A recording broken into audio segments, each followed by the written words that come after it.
Happy Monday, everybody. Welcome to The Science Behind with Harper Creffitz. This episode is The Science Behind Being a Reader. I am working on a series under marine biology, environmental science, and brain science and psychology, which is our current series, but I'm going to put a poll up and see what you guys want the next series to be. In this episode, I'm going to answer the questions: why reading feels immersive, why we care about fictional characters, how reading changes the brain, and the difference between reading, listening, or watching. But we're basically just going to explore what happens to your brain when you read. So let's get into it.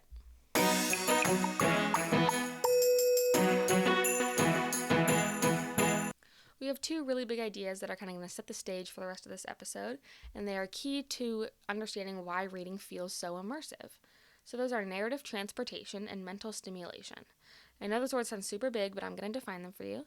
Narrative transportation is when reading temporarily recruits your brain to live inside another reality. So when you're following along with another character's life and the events of their life, you're transported into another narrative. And that's what drives mental stimulation. What is mental stimulation, Harper? Mental stimulation is your brain working, and it's a super fancy way of saying it. Your brain is working all day, every day, setting connections through your neural passageways from your brain to your body and back. So when we read, a bunch of systems in the brain are activating, not in the same way, but they are. A very big idea we have here is when a story works, your brain does not treat it like information. It treats it like an experience. Let's break it down. So when you're reading, it does not feel like facts are just kind of being thrown at you. Your brain, when it kind of makes that movie inside your head, that's an experience, and that's why we call books stories. Now, a big question here is how? And that's where we get into the brain science. So we're going to talk about a few brain regions, and the four that I'm going to cover are part of your reading brain, or kind of dumbed down to be your reading brain. The brain is much more complex than this. So the frontal lobe is located right in the front of your brain, just like it sounds. It's kind of in your forehead area, and it plays a role in higher level thinking and language, as well as speech production, decision making, and organizing thoughts. Just behind the frontal lobe, we have the temporal lobe, which is a little bit smaller, and it controls your language comprehension. And then just above the temporal lobe, still behind the frontal lobe, is the parietal lobe, which is responsible for word analysis and sound-to-symbol connection, so making connection from those words you read. And then finally, we have the occipital lobe, which is a fist-sized portion in the back of your brain, and it processes letters and words you read. It's important to know that the functions of these regions overlap, so there's not just one specific thing that each region does. It's very much a cohesive effort in the brain. So all of these brain regions work together to make the reading process possible. The occipital lobe is also your vision cortex. If you ever fall backwards and hit your head really hard and your vision is splotchy, that's your occipital lobe. Now we're going to talk about how those brain regions and cognitive systems make you feel. So reading suppresses your external awareness, where once again you're in another person's narrative and your brain is occupied. You're focused on a single unfolding narrative rather than your own. And this is why we often forget time and our surroundings when we're reading, because our brain is occupied. A good way to think about this is entering a state that's similar to daydreaming. You're not passively absorbing words, and that's when someone's talking to you and something goes in one ear and out the other. You're just not understanding what they mean. Instead, you're mentally inhabiting the story, which is once again making that mental image from the words you read in your brain. And that meaning making is what we call reading comprehension. You hear reading comprehension a lot throughout grade school. Kids are tested on reading comprehension because it's a huge process of the brain. So a big question we get is, why is mental stimulation during reading so important, and why does it take so many systems working at once? I just described 4 lobes, and that's not even the half of the brain science we're going to get into. And when you're reading, it seems super simple. But if you really dumb it down, during the process, your brain is forced to build everything from scratch versus watching a screen. Everything is decided for you. And this includes visual imagery, sounds, tone, and pacing. Your brain all has to make that up solely based on the words you read. That's a lot to do. So now that we know how the brain works when reading, I wondered if the type of literature you read can actually change this. Is me reading my romance books different from me reading my murder mysteries? The answer is yes, but not from genre to genre, like I just mentioned. If the story is consistently casual and has emotional stakes and is somewhat relatable, your brain responds to it in ways that are similar to real-life experiences, once again using those cognitive systems and brain regions. Here's your answer for that first question, which is why stories make us feel real emotions.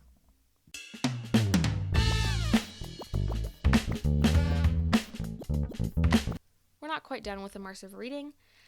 Stories feel real because your sensory regions activate as if you are seeing or moving, and emotional circuits respond to fictional events. This is where we get into the real junk of it, the limbic system. So your social cognition systems treat the characters you read about like real people. This uses multiple parts working together, the limbic system as well as your social cognition system. So the limbic system is the part of your brain that controls your emotions, memories, behavior, and motivation. It's connected to something called the 5 F's: feeding, regulating hunger; fighting, processing aggression and defense response; fleeing, which is initiating that fight or flight, which is going to come back later; processing and generating emotions, which is feeling; and finally fornication, influencing reproduction. So the limbic system really helps us, and it's super important for the rest of this episode, so do not forget about it. Back to mental stimulation, one of our old terms. Mental stimulation activates your language processing, memory retrieval, imagination, emotional regulation, and perspective parts of the brain. Mental stimulation is super important. And it's all through cognitive systems. You guessed it, brain science. It's what we're all here for. Your brain also works perception and action, where brain systems are working together. You are seeing, moving, and feeling internally according to the narrative interpret. This is why reading is super immersive. We've got one more section, so bear with me.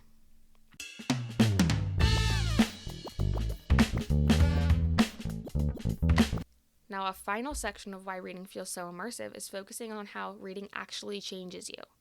Does reading change your beliefs and the way you function? So, let's provide an example. Can reading a book about healthy habits change the way you view the habits you already implement every day? And if you've ever read a healthy habit or a self-help book, you know the answer is yes. So instead of arguing, stories show outcomes. This doesn't trigger your brain's defense mechanisms, and your brain doesn't put up that wall. So the ideas feel experienced and not imposed. This is why reading is often more persuasive, because the brain is not debating against the concepts of the story. They're simply being presented to you. Over time, immersive reading can change how you interpret people's actions and think, which is function. Let's recap. So new ideas and ways of thinking are being presented to you, rather than the book saying, hey, you need to believe this, which your brain would be like, what the heck, you're a book. The most common idea of improvement functionally from reading, most people say, oh, reading improves your vocabulary. And that's true, but there's so much more to it. Reading involves skills like sustained focus, reasoning, consequence tracking, empathy, and mental reflection.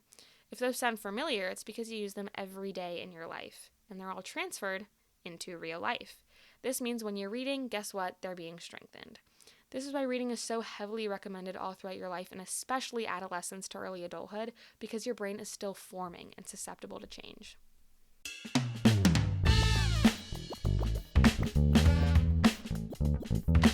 So we talked about how the different type of book you read can change this, like being highly relatable and having emotional stakes. But here we're going to go a little bit deeper into what your brain does differently genre to genre, like I mentioned earlier. So we're going to use a simple example like fiction versus nonfiction. We all know the main difference between fiction and nonfiction is true versus non-true stories. Our brain uses very different skills when reading these genres and a lot of the same. So here I'm going to envision a Venn diagram for you. On the fiction side, we have imagination and stimulation, where, like I mentioned earlier, your brain has to generate the story from scratch. You also apply emotion and narrative thinking, which is allowing your brain to track the story along the way. Nonfiction stories apply a timeline for you and often try to teach a lesson that is evidently explicit in daily life. Think back to those healthy habits. Or through the past, following the timeline of history. However, here, your brain focuses on analytical processing, which is interpreting real-life facts, memory of those facts, and it purposely shifts your attention towards certain topics. So we're going to talk about that overlap now. Both fiction and nonfiction stimulate the brain and use narrative transportation, those two big ideas from earlier. And although your attention is still directed in fiction to the story at hand, your brain is able to generate whatever imaging or interpretation you want, and you have much more freedom.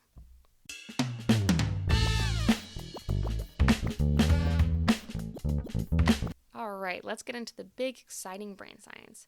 So, social cognition involves several brain regions that work closely with emotional systems like the limbic system. Our friend is back.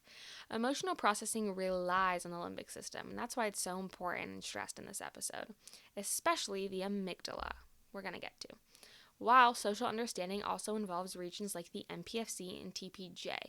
I know it just sounds like I said a bunch of letters, so let's break it down. The MPFC is the medial prefrontal cortex, which is the area that integrates information to control functions like decision-making, emotions, and memory, and is located in the very front of your brain in the space of that frontal lobe we talked about earlier. It's all coming together. TPJ is the temporal parietal junction, located where the temporal and parietal lobes meet, and is a hub for sensory, social, and self-related information. This makes sense directly from its name and uses 2 of our cognitive systems.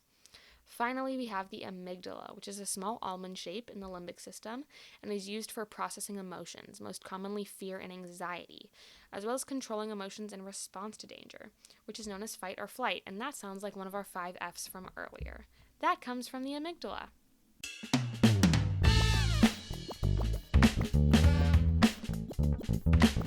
Alright, time for some expansion. We talked about why we feel emotions when reading, but more specifically, why do we feel human emotions for fictional characters? The fictional characters you feel emotions towards is called a parasocial relationship, and I hate to break it to you. But by definition, a parasocial relationship is a one-sided bond, where a person feels like they know and have a close connection with a figure, like an influencer, celebrity, or fictional character. I have to admit, you do not know Zendaya. She does not know you. A parasocial relationship happens when a person feels like they deeply know the other, despite the relationship being one-sided, investing time and energy to learn about their life in details. This happens especially in books, when you understand the events that have shaped a character, or follow along with their past and inner thoughts, such as decision-making, emotion, and character building, which is a very common tool among authors that makes you feel super connected to them. Expanding on empathy from earlier, which we learned is a skill we strengthen from reading. We know empathy grows a lot from reading, but how? Fiction allows readers to safely simulate social experience and enter other perspectives, which means emotionally connecting with the characters without the possibility of rejection or humiliation. And as the more you practice the skill, the more it gets strengthened. This is a factor in a parasocial relationship because you feel empathy towards those figures you read about along with other emotions. So a parasocial relationship is a broad term, and empathy is one of those emotions you feel.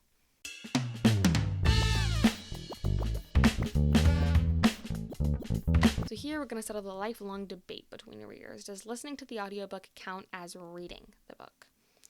This may be true for getting through a story, but we're going to look at it from a brain science view. You guessed it, the theme of this podcast. First, we're going to differentiate what happens to your brain in a few different scenarios. So when you're reading, we already learned all about this. You activate your visual cortex, which is the occipital lobe, and language areas. The process involves decoding those visual symbols you see, which are, you guessed it, words, and making meaning out of them, which is, you guessed it, reading comprehension. When listening, your brain engages its temporal lobe, the auditory cortex, both brain hemispheres, right and left, activating both language and emotional centers in the limbic system. So you're doing a lot. The process involves interpreting a continuous stream of sound, which is me talking to you, and you rely heavily on memory to hold information, while also processing tone and emotion. So we're going to get more specific here. Processing language uses 2 parts of the brain. It's not just a simple process. This uses the Broca's and Wernicke's sections. So Broca's is located right in that frontal lobe and controls language and production, versus Wernicke's, which is closer to the back in your left hemisphere and controls language comprehension. They work together, but they're not close to each other. Finally, we have watching. Watching TV or a movie engages your visual, auditory, and language centers at the same time. But wait, there's more. Areas for facial recognition. You'd think your brain's working the hardest here, right? The process involves visual and auditory cues to supplement for language. Here's an example where someone's frowning on a TV. You don't have to be told that they're sad. You know they're sad. Your brain interprets the emotion. This introduces the interpretation of nonverbal signals. So which one's really the best? This is where cognitive loads come into play. So cognitive load is the total amount of energy you use to interpret information or perform a task. So when reading, your cognitive load is very high initially and then allows for self-paced review, where your brain can kind of take as long as it wants to review what just happened. Listening demands real-time processing, and watching feels very easy because all the information is presented to you. Depending on the situation, listen often requires more real-time processing, reading allows for more control over pace, and watching tends to feel the least demanding. So I hate to say it, but those audiobook lovers are getting more out of their brain than you readers. That's all for this week's episode. Thank you for listening to The Science Behind. Please reach out to thesciencebehind.media@gmail.com or comment with any suggestions for future episodes or questions you may have. See you next Sunday where we make science make sense.